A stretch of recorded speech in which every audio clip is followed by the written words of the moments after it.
Hello, everyone, and a special hello to the youth of India. Thank you for having me. My name is Aditya, and I'm going to be speaking to the youth today about youth in a politics. Let me say, this politics has never been youngster friendly.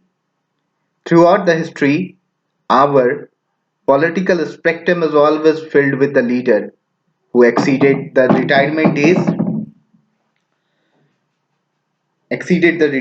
age, and even with a mind that is nowhere close to the stable, he will still rule and make decisions for us. Isn't it ironic to say every job in the world has a retirement age, except for the politician, a man who is a senior citizen will no longer work not just because he is he is an isolate, but because he has compromised decision making, stubbornness, and misjudgments.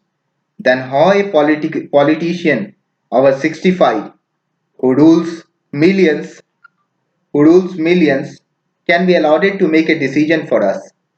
These politicians are so fascinated with the power, they continue to contest in the election even when they are paralyzed or unable a freaking wheelchair. And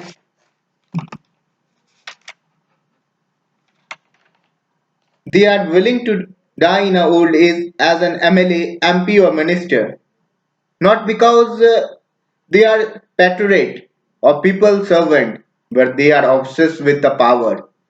We are in a generation where it is possible to cure cancer, to create a robot with a human capabilities and emotion. We are testing in a space for a new habitat. But our people are nowhere close in catching up with the advancement. We are still being manipulated with the schemes that are popular since our father's childhood.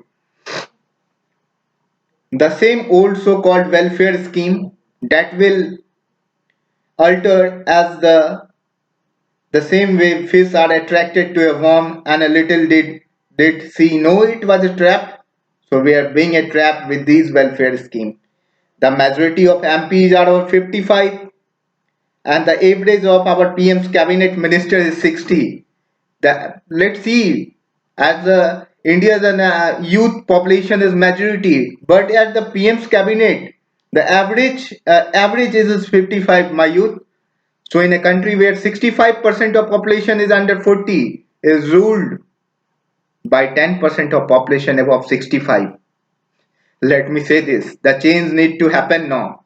The reform that were being introduced by these politicians not helping us in moving forward. Instead, we are moving backward. This is all happening even when the majority of our rulers have 40 years experience in governance. So do you still think only experience matter? The MLA and MP job contesting in election need to be declared their asset and money with a clean criminals record to the election commission. But still no MP or MLAs never got rejected from the election because of their assets and criminal cases.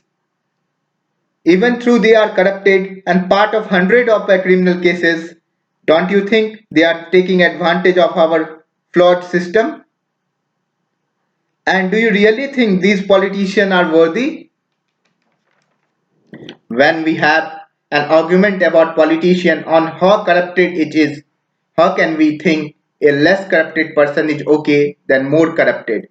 When no one is allowed it to be a corrupted. When did less corrupted started being okay? Nepotism and caste politics is so deeply rooted in our country as people still believe a certain family is only eligible to rule and it's happening from ages. If the father dies, son becomes CMs. When did the politics turn into a family business? Even in this generation, we are being manipulated in the name of a caste from the politicians. All this crap should end now, and I don't think the people who are old need to quit the politics. Instead, they should act as an advisory heads and continue to give their valuable input through the indirect politics from the backstage. Take an example of ex-MP, ex-Prime Minister of our India, Manmohan Singh. His term as one of the finest and best economists in India, but still all his experience skill doesn't help our country to be the best. That shows the experience isn't enough in the active decision and making with some attacking mindset is required in some situation to make us successful. Now it's time to make a special reserve seat for the youth in the parliament according to my decision. According to what I feel, like in Uganda, 5 seats are reserved for the youth representatives in the parliament. There is a dearth of young talented in the present politics. Youth should be given the opportunity to prove themselves by making politics accessible to them. The right balance of young talented experienced politician can lead to the cleaning of the politics and can restore the public faith in the political system. Last but not the least, it is not good for a nation where its citizens only complain and accept someone else to fix their problem.